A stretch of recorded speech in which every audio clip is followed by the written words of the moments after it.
Hello foodies, welcome to stars kitchen. నేను ఈరోజు మీకు కోడిగుడ్డు వెల్లిపాయ కారం ఎలా చేసుకోవాలో చెప్పబోతున్నాను. దీనికోసం ముందుగా 4 కోడిగుడ్లను బాయిల్ చేసి పెట్టుకోవాలి.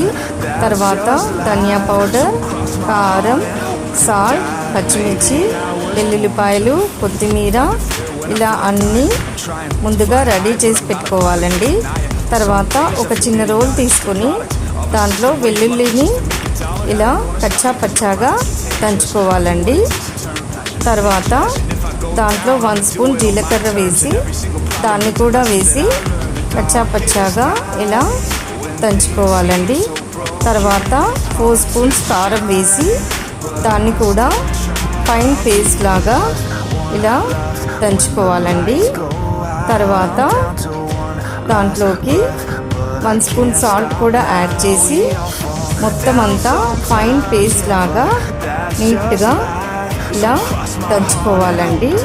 తర్వాత 3 స్పూన్స్ వాటర్ వేసి ఇలా పేస్ట్ లాగా థిక్ పేస్ట్ లాగా ఇలా దంచుకోవాలండి. దీన్నంతటిని ఒక చిన్న బౌల్లో తీసుకొని పక్కన పెట్టుకోవాలండి. తర్వాత స్టవ్ ఆన్ చేసి ప్యాన్ పెట్టుకొని ఆయిల్ వేసి జీలకర్ర వేసి తర్వాత పచ్చిమిర్చి, వెల్లిపాయలు వేసి వేయించాలండి. తర్వాత పసుపు కూడా వేయాలి. తర్వాత మనం ముందుగా నూరుకున్న వెల్లుల్లి కారం ముద్దని ఈ ఆయిల్లో వేసి చక్కగా ఇలా కలుపుకోవాలండి.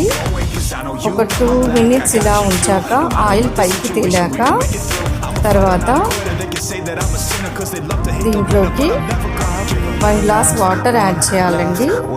తర్వాత మొత్తం అంతా ఒకసారి ఇలా నీట్గా కలుపుకోవాలండి. తర్వాత మనం ముందుగా బాయిల్ చేసి పెట్టుకున్న ఎగ్ని ఇలా ఘాట్లు పెట్టుకుని 1 బై 1 ఇందులో యాడ్ చేసుకోవాలండి.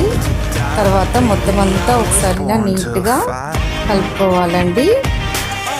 ఇది మనకి 7 డేస్ వరకు స్టోర్ ఉంటుందండి. మనం ఎప్పుడైనా ఆఫీస్కి వెళ్ళొచ్చినప్పుడైనా షాపింగ్కి వెళ్ళొచ్చినా సడన్గా తినాలంటే రైస్ పెట్టుకుంటే చాలండి. చూడండి ఇలా బాయిల్ అవుతుంది. వెల్లుల్లి కారం రెడీ అండి.